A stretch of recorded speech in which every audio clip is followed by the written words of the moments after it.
Hey guys, it's Paul, combat veteran, MMA fighter, YouTuber, and today we are checking out the second half of Astartes. This is a fan film set in the Warhammer 40k universe, and the first part was awesome.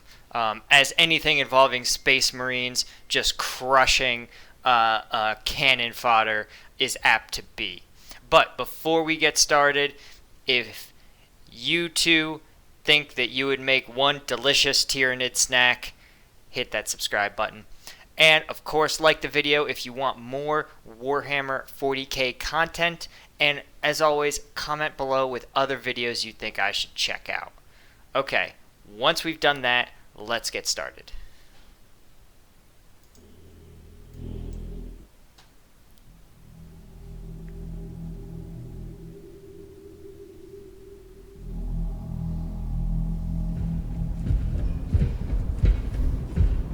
All right, so I'm guessing that there was their CP or their talk, CP command post, and interesting that they're getting a live feed from the I imagine like a helmet cam of the Astartes in the ship. Again, that's sort of a modernized version of something we really have. When you have drones overhead, they can often beam their ISR, their camera signals, onto sometimes like a little Game Boy sized device that you can carry around. And you can even watch yourself from above, which is pretty cool. But that sort of thing really aids commanders, what they call situational awareness, their awareness of the battlefield.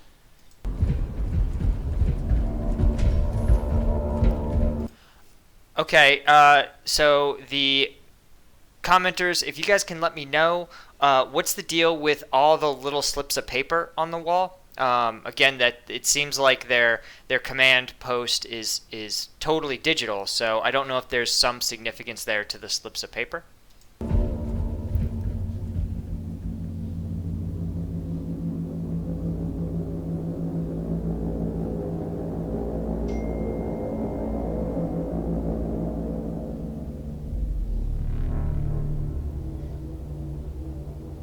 Okay, I just want to point out the texturing on this animator's stuff is awesome. Like, did you see how you could see like the quilting? You even got a sense of the wear on the icon on his uniform or his cloak. Really skilled animation. This is really cool.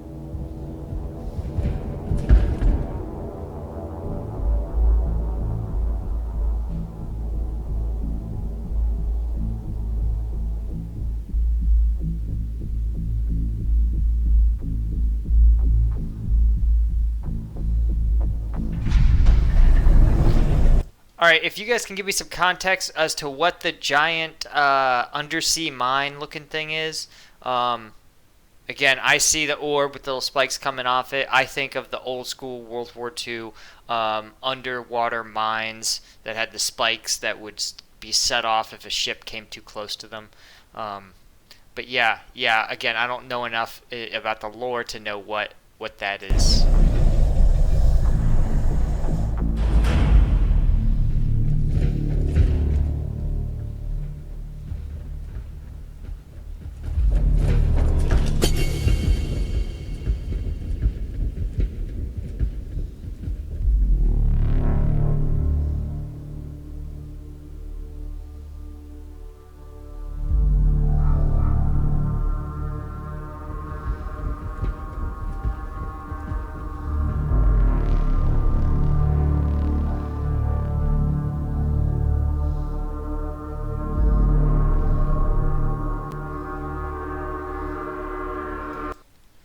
Okay, wow, we are definitely into the lore-heavy part of this film. I'm guessing this is maybe like a statue of the Emperor?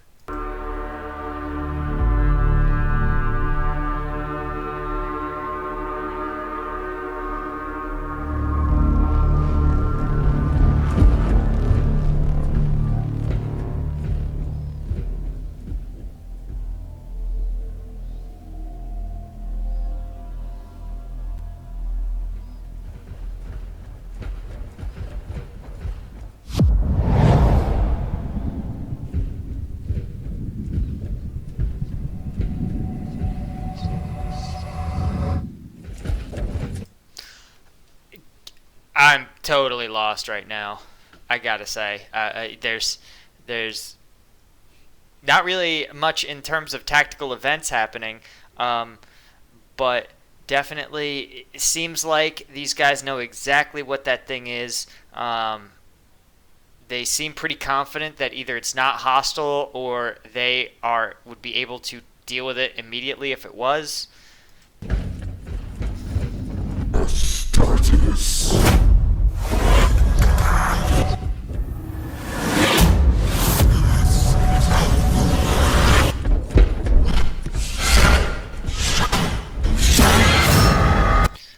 Okay, is it some sort of like AI, like a computerized brain that senses who they are?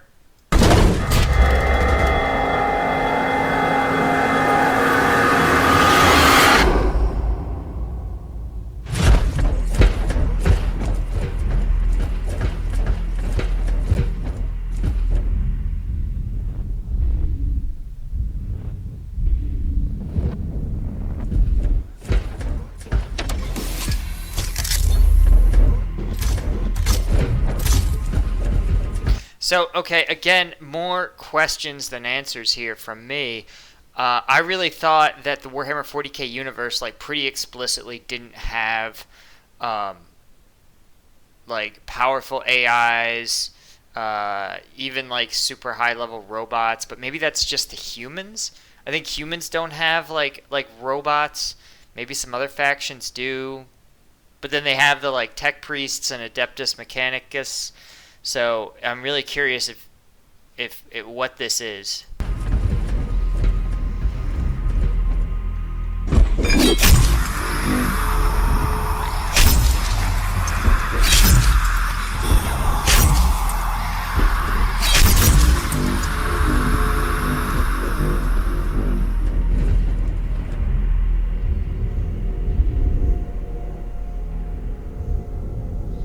Okay, so maybe they are like killing the brain. Maybe it's like a bad AI.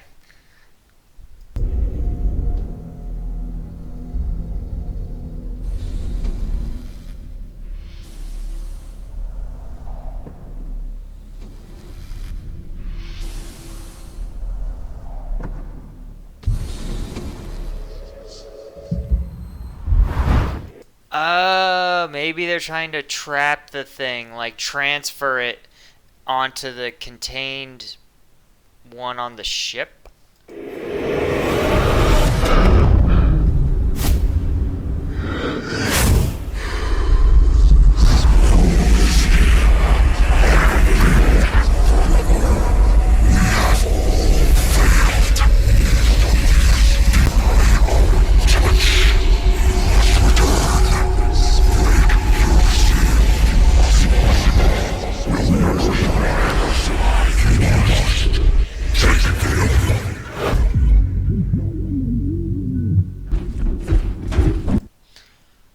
Okay, that was really weird. Yeah, again, this is really taken a strangely like surrealist turn, right? Like I literally feel like we were watching a tactical thriller right right up to that 5 minute mark, and now it's like I'm in a dream sequence.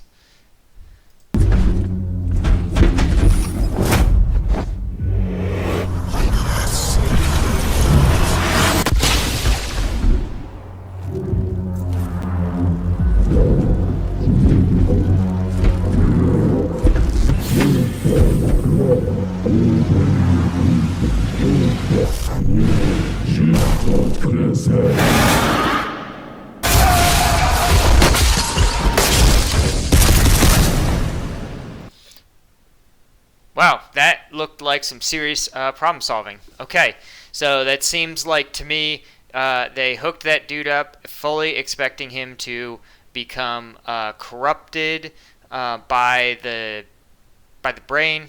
I don't know. I guess the brain was like an agent of chaos somehow.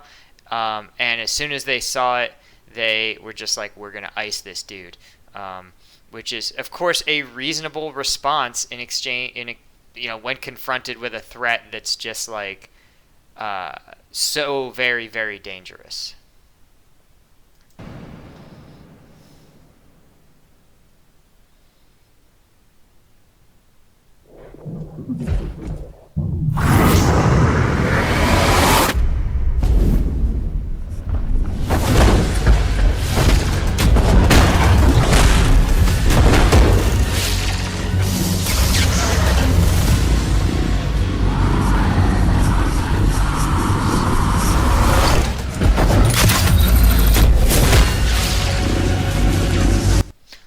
As discussed, dream sequence is totally surreal.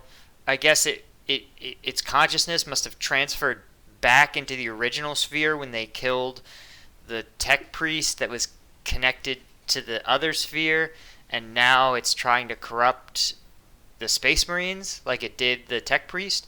Or maybe it was just dormant. Maybe it is just they just underestimated its power and it's in all three locations at once.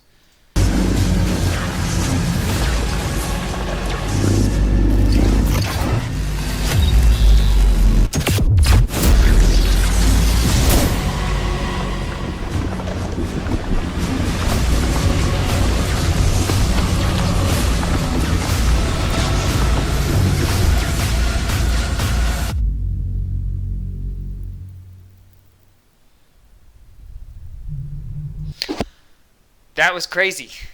This is literally this is like an acid trip. I completely get it now. Like the first half, it was baiting you, right? It was like, hey, here's a pretty standard Space Marines, pew pew, kicking ass, and then boom, now we're like in Requiem for a Dream mode. This is crazy. I don't even have tactical commentary because like we've passed the realm of reality. Right, there are no tactics for ultra powerful AIs that can corrupt people, in a moment. Right, so yeah, I have so little to contribute.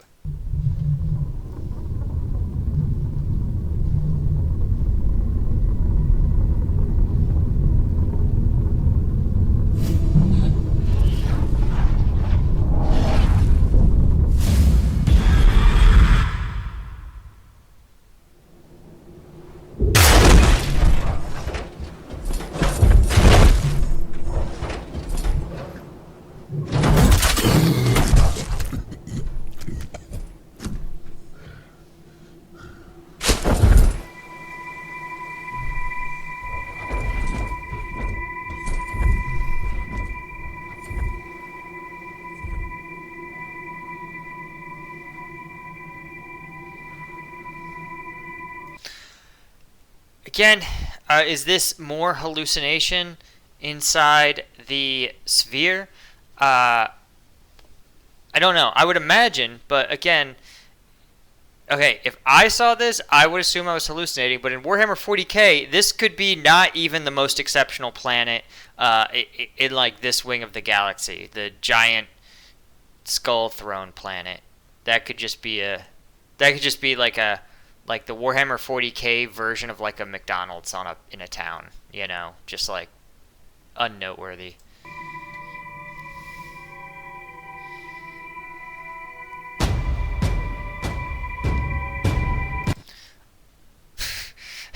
It's like when you get lost in the woods and you see a tree, right? And you're just like, oh, great, a tree. This doesn't help me at all. He's sitting there being like, oh, up to Skull Throne planet. Which Skull Throne planet? There's only 100 million of them.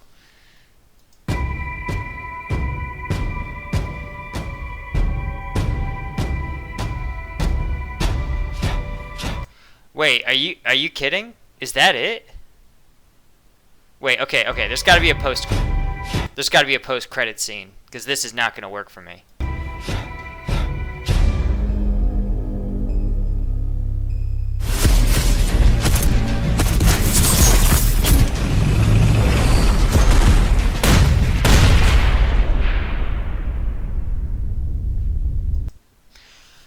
Okay, no, that was just some unused B-roll. That was also pretty sick. Okay, wow, yeah, I gotta say, I get it. This like completely remixed everything. Again, standard tactical like film, and then the next thing you know, we're Requiem for a Dream. We're like in an avant-garde film. Yeah. Also, it's worth noting that the animator did such a good job. Like, he really, I mean, think about how hard it is to do just the texturing on that kind of unique, like, brain, silica, with all the little intricacies, right? But then to animate it sort of coming to life, then to animate it changing its nature and absorbing those Space Marines into it. Just unbelievable talent. I can absolutely see why this person got picked up by Games Workshop, and frankly, he's probably getting ripped off. He could probably make, I suspect, more money doing it on his own versus handing over the keys to Games Workshop. But I get it. You're making Warhammer 40k intellectual property. You can't really profit off it. But still, guys, this was awesome. Thank you so much to everyone in the comments who recommended that I watch this, right? It was a total mind trip. I absolutely loved it. And let me know, what's the next Warhammer 40k fan film I should check out? Or do I need to look at some lore videos, right? I know there's a whole bunch of lore videos out there. What's going to be the best sort of entry point for me into the lore as someone who, like, maybe sort of knows, like, the factions a little bit? Let me know in the comments below. And, of course, subscribe if you want more content. I'm definitely not done doing 40K. I've got so much other stuff up on the docket. So stick around. And, of course, I will see you guys next time.